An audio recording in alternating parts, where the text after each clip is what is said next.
Every year, NBA 2K comes out with a different game close to when the season is about to start. But really, it's just the same game. But something that is obviously different every single year with this game is the player ratings, and this is the part that us fans from the NBA community get the most interested in, and obviously a lot of the time, NBA 2K's ratings can be very questionable. And in today's video, just like the title says, I'm going to be quote-unquote fixing the 2K ratings that I disagree with the most for NBA 2K22, as pretty much all of the player ratings have now been released. And in this video, I'm going to be going through 5 players who I think are rated way too low, and then probably tomorrow I'm going to upload a video of players that I think are rated much too high. If I'm being honest, overall when it comes to rankings, I think NBA 2K didn't do an absolutely horrible job this season, and we have to realize too that the people working for NBA 2K are human beings just like us, and we are allowed to have our different opinions about the NBA and how players should be rated. But like I said, there are a lot of ratings this year that I do strongly disagree with, so I'm going to be giving you guys my opinions on these today. So let's get into it and start with the players that I think are rated way too low. The first one I want to discuss here is Pascal Siakam, who I think his rating is way too low. His rating for NBA 2K22 is an 83 overall, and the players in this game rated 83 overall are ranked 49th to 60th in the NBA.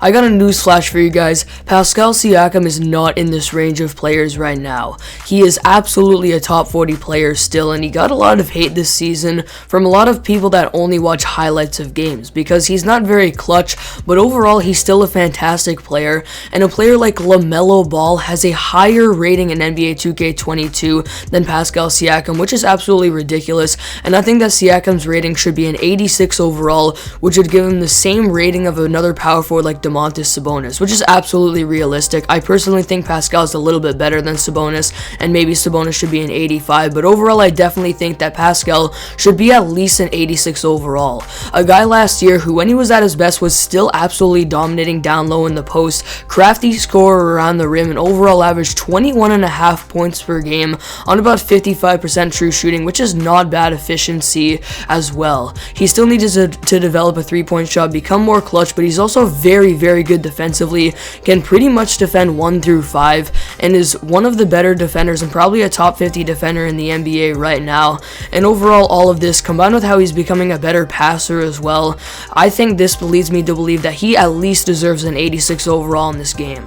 The next player who I think is rated way too low in 2K22 is Brandon Ingram, who has an 84 overall. The players ranked with 84 overalls are ranked 43rd to 48th in the 2K rankings right now, and these players include guys like Kristaps Porzingis, Ben Simmons, Michael Porter Jr., John Collins, and LaMelo. And it's very, very clear that Brandon Ingram is clearly better than all of these guys, and I think that his rating should be at least an 86 overall, and maybe even an 87, as he's turning into one of the better pure 3-level scorers in the game right now, can create his own shot off the dribble, and is a very smooth overall scorer, and last year averaged about 24 points per game on very impressive efficiency for his playstyle, shooting about 47% from the field, 38% from 3, and about 88% from the line, overall resulting in a 58.5 true shooting percentage, which is above the league average right now, which is very impressive for a guy like Ingram, who operates a lot in the mid-range area, shoots a lot of threes, and creates his own shot a lot of the time. He's definitely one of the better scorers in the game right now, improved his playmaking a lot this year as well too, having a better offensive IQ, and having a box creation of 8 per game this year, which is how many open shots you create for your teammates, which is also very impressive and a career high for Brandon Ingram. He's also about an average defender, so I really don't see overall how he can be rated in the 43 to 48 range when it comes to rankings, and overall how he's an 84 overall. I just don't understand it, and he should be at least an 86 or 87. The next player I think who has a rating that is way, way too low is OG Anunoby. And I know you guys, if you follow the channel, I'm a Raptors fan, and I know putting 2 players in the too low category here might seem biased, but at this point it's just clear common sense. OG is a 79 overall in 2K22, which is truly ridiculous. The 79 overalls right now are ranked 91st through 100th, which is ridiculous for OG. He should be at least top 60 in my opinion, so it's ridiculous that he's all the way in the 90 ranking range and not even rated an an 80 overall and has a worse rating than guys like Wendell Carter Jr., Joe Ingles, Keldon Johnson, and so many more guys that are clearly not better than OG, and many guys too that haven't even played in the league yet, like a guy like Cade Cunningham, who will, yes, probably end up being better than OG in this upcoming season, but hasn't even played a single game in the NBA yet. So it's absolutely ridiculous that OG is a 79 overall and should be at least an 82 overall, and in my opinion, probably an 83 overall. I mean, offensively last year for OG, being a very good off-ball player, cutting to the basket and getting easy baskets around the rim at times, and playing his role shooting-wise, shooting almost 40% from 3 last year on about 6 attempts per game, and overall scoring-wise putting up 16 points per game, which is very, very good, on 48% from the field, like I mentioned, 40% from 3, and about 78% from the line, overall resulting in a 60% true shooting, which is very impressive to do on 16 points per game. For a guy like OG, who rarely has the ball in his hands, and defensively for OG, he is one of the top 10 defenders in the NBA right now, pretty easily in my opinion. One of the only guys in the league that can truly, really effectively defend 1 through 5 on the floor.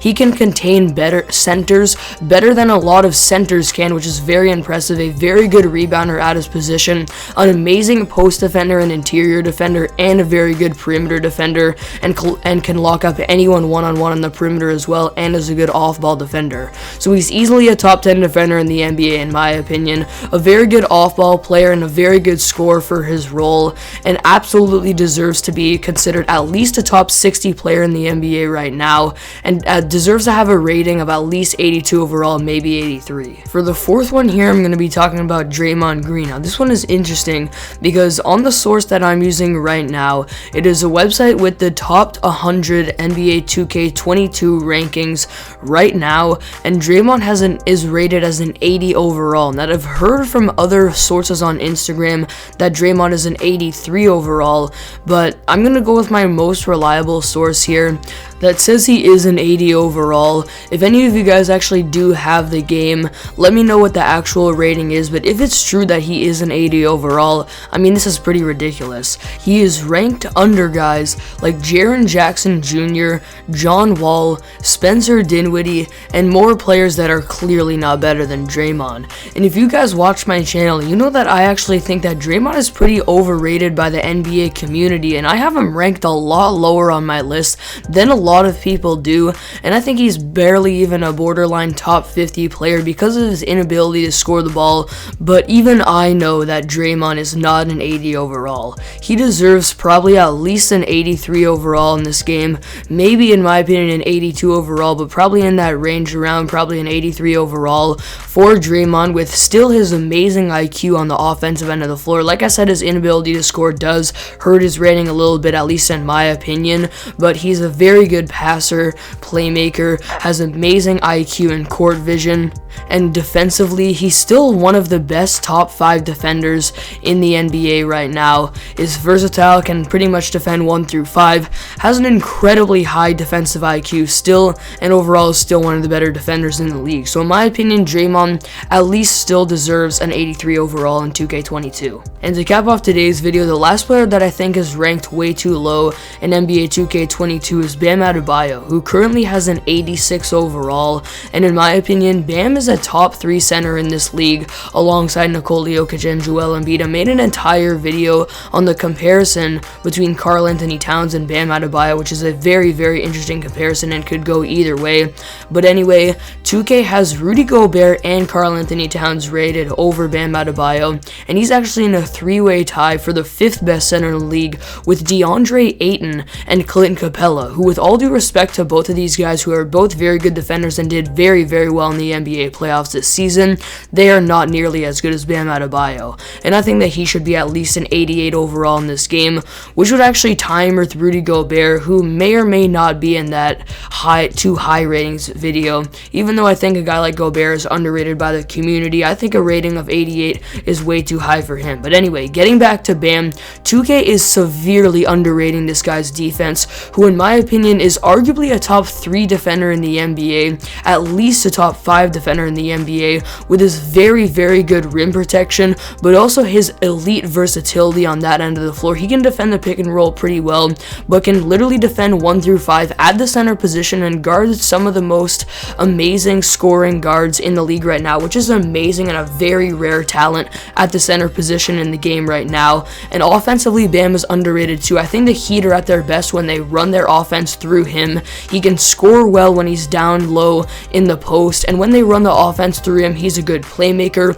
A very good screener, was top 5 in the NBA last year in screen assists per game, and is a pretty good passer too for a big man as well. So Bam overall is good offensively, elite defensively, and in my opinion is a top 3 center in this league right now and deserves to be at least an 88 overall in 2K22. Just briefly here, some honorable mentions who I also think are rated at least a little bit too low. Fred VanVleet is an 82 overall. I think he should be probably at least an 84 overall in this game.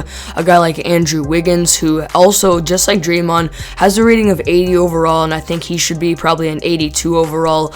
And also Zion Williamson, who's an 89 overall. If you guys watch the channel, you know my thoughts on Zion. I'm very high on him, and I have my reasons for that. And he is probably my favorite player in the NBA right now. And personally, I'm not going to go into detail into this one here, but I think he should probably be at least a 90 overall and probably a 91 overall. So if it was up to me, I'd probably give him a 91 overall. So there you have it. That is the end of today's video.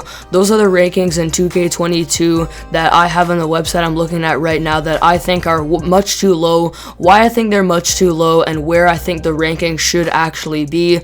Thank you guys for watching today's video. I hope you enjoyed. Be sure to comment down below your thoughts on today's video and which 2K rankings you think are way too low. Stay tuned for the next video I'm going to post probably tomorrow on the ratings that I think are way too high in NBA 2K22, and I'll see you all in that video.